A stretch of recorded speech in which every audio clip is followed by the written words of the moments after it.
Number 2، توحید الوہیت۔ اس کا مطلب ہے کہ یہ عقیدہ رکھا جائے کہ معبود بھی صرف وہی اللہ ہے، اس کے سوا کوئی معبود نہیں۔ عبادت کی تمام قسمیں صرف اسی کے ساتھ خاص ہیں۔ عبادت کے لغوی معنی ہیں سرفندگی، ذلت و عاجزی اور خشوع و خضوع، اور بعض علماء نے معنی کیے ہیں کمال خضوع کے ساتھ کمال محبت۔ اس اعتبار سے توحید الوہیت کے مفہوم میں یہ بات بھی شامل ہوگی عبادت میں اخلاص کامل ہو، یعنی اس کا کوئی بھی حصہ غیر اللہ کے لیے نہ ہو۔ بس ایک مومن صرف اللہ کی عبادت کرتا ہے، اس کے ساتھ کسی اور کی عبادت نہیں کرتا، اس کی محبت بھی صرف اللہ کے ساتھ ہوتی ہے، اس کے دل میں خوف بھی صرف اللہ کا ہوتا ہے، اس کی امیدیں بھی اسی سے وابستہ ہوتی ہیں، اس کا اعتماد و توکل بھی اسی پر ہوتا ہے، دعا و فریاد بھی وہ اسی سے کرتا ہے، اور اطاعت و فرما برداری بھی صرف اسی کی ہی کرتا ہے، نظر و نیاز بھی اسی کے نام کی دیتا ہے، کسی اور کے نام پر نہیں دیتا، اپنی جبین نیاز بھی اسی کے آگے جھکاتا ہے، اور عاجزی و ذلت کا اظہار بھی اسی کے سامنے کرتا ہے۔ غرض عبادت کی جتنی بھی شکلیں اور صورتیں ہیں وہ صرف اور صرف اللہ واحد کے لیے بجا لاتا ہے، اس میں کسی کو شریک نہیں کرتا۔ توحید کی یہ قسم توحید کی دوسری قسموں کو بھی اپنے دامن میں سمیٹ لیتی ہے، اس میں توحید ربوبیت بھی آ جاتی ہے اور توحید اسماء و صفات بھی، لیکن صرف توحید ربوبیت میں توحید کی دوسری قسمیں نہیں آتی، اس لیے کہ اللہ کو واحد رب ماننے والا ضروری نہیں کہ وہ الوہیت میں بھی اس کو واحد مانے۔ وہ اللہ کو رب تو مانتا ہے لیکن اللہ کی عبادت و اطاعت نہیں کرتا، یا صرف اسی ایک کی عبادت اور اطاعت نہیں کرتا۔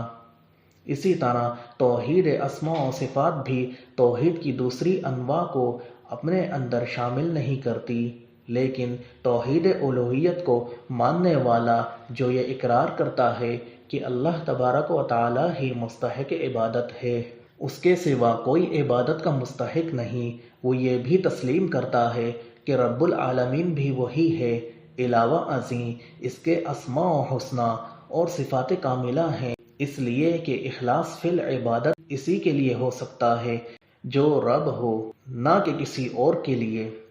اسی طرح وہ ہر عیب و نقص سے پاک بھی ہو، نہ کہ اس کے لیے بھی جس میں نقص ہو۔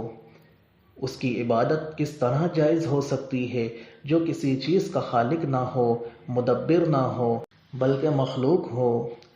اسی طرح وہ بھی معبود نہیں ہو سکتا جو سوتا، بیمار ہوتا اور موت سے ہمکنار ہوتا ہے، کیونکہ یہ تمام صفاتیں نقص ہیں اور اللہ رب العالمین ان تمام نقائص سے پاک ہے۔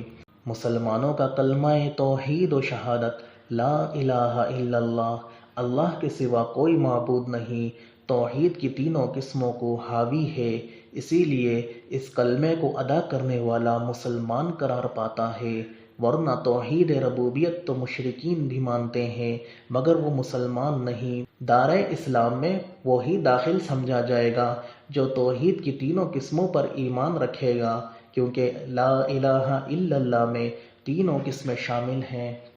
اسی توحید الوہیت کے لیے اللہ نے انسانوں اور جنوں کو پیدا فرمایا۔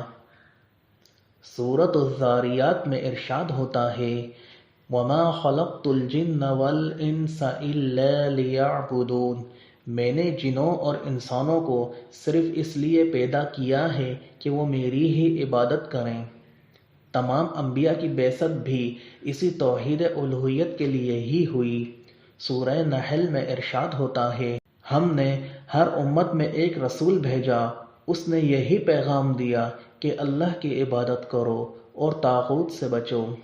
طاغوت کیا ہے؟ ہر وہ چیز جس کی اللہ کو چھوڑ کر عبادت کی جائے طاغوت ہے۔ سورۃ الانبیاء میں فرمایا گیا ہم نے آپ سے پہلے جو رسول بھی بھیجا اسے یہی وحی کی میرے سوا کوئی معبود نہیں، بس تم صرف میری ہی عبادت کرو۔ اور یہی کلمہ اسلام کے 5 بنیادی ارکان میں سے ایک رکن ہے، بلکہ رکن اول ہے۔ اللہ تعالیٰ نے بتلایا کہ حضرت نوح، حضرت ہود، حضرت صالح اور حضرت شعیب علیہم السلام، ان تمام رسولوں نے اپنی اپنی قوم کو یہی دعوت دی۔ سورۃ الاعراف، سورہ ہود اور سورہ مومنون میں ارشاد ہوتا ہے، اللہ کی عبادت کرو، اس کے سوا تمہارا کوئی معبود نہیں۔ صرف ایک اللہ کی عبادت کے اقرار سے دوسرے معبودوں کی عبادت کی از خود نفی ہو جاتی ہے، اور ایک الہ کے عقیدے سے تمام معبود باطل قرار پاتے ہیں۔ یہی وجہ ہے کہ جب نبی کریم صلی اللہ علیہ وسلم نے مشرکین مکہ کو لا الہ الا اللہ کی دعوت دی تو انہوں نے کہا، جیسا کہ ان کا یہ قول سورہ صاد میں بیان کیا گیا، کیا اس نے تمام معبودوں کو ایک ہی معبود بنا دیا ہے؟ یہ تو یقیناً نہایت تعجب والی بات ہے، اس لیے کہ وہ جانتے تھے کہ جس نے کلمہ لا الہ الا اللہ کا اقرار کر لیا تو اس کا مطلب ہر ما سوا اللہ کی عبادت کی نفی اور تمام معبودوں کا بطلان ہے، کیونکہ الہ کے معنی ہی معبود کے ہیں، یعنی وہ ذات جس کی عبادت کی جائے۔ اور عبادت کیا ہے؟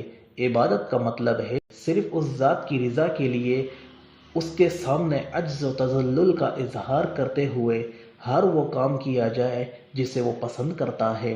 مشرکین مکہ کو صرف یہی پسند نہیں تھا کہ وہ صرف اللہ کو، جسے وہ رب تو تسلیم کرتے تھے، اپنے تمام کاموں کا مقصود و منتہا بھی صرف اسی کو مان لیں۔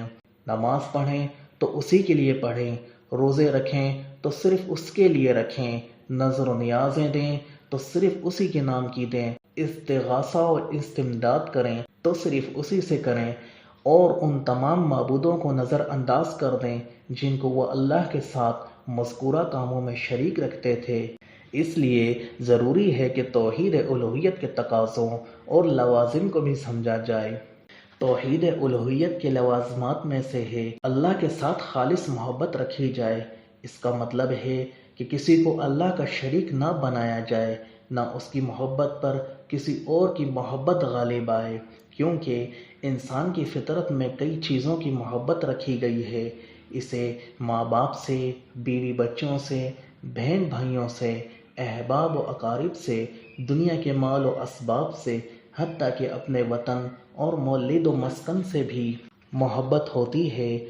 یہ تمام محبتیں جائز ہیں بشرطے کہ اپنی فطری حدود میں رہیں اور دائرۂ شریعت سے تجاوز نہ کریں۔ علاوہ ازیں جب محبتوں میں سے کسی محبت کا اللہ کی محبت سے تصادم ہو جائے تو وہاں اللہ کی محبت کے تقاضوں کو ترجیح دی جائے، نہ کہ انسان اللہ کی محبت کو نظر انداز کر کے مذکورہ محبتوں کا اسیر ہو جائے۔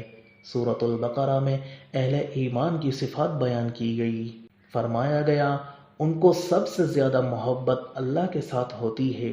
اللہ کے ساتھ سب سے زیادہ محبت کا مطلب یہی ہے کہ وہ اللہ کے حکم و رضا کو دنیا کی ہر چیز پر ترجیح دیتے ہیں، اس کی محبت پر سب محبتوں کو قربان کرتے ہیں۔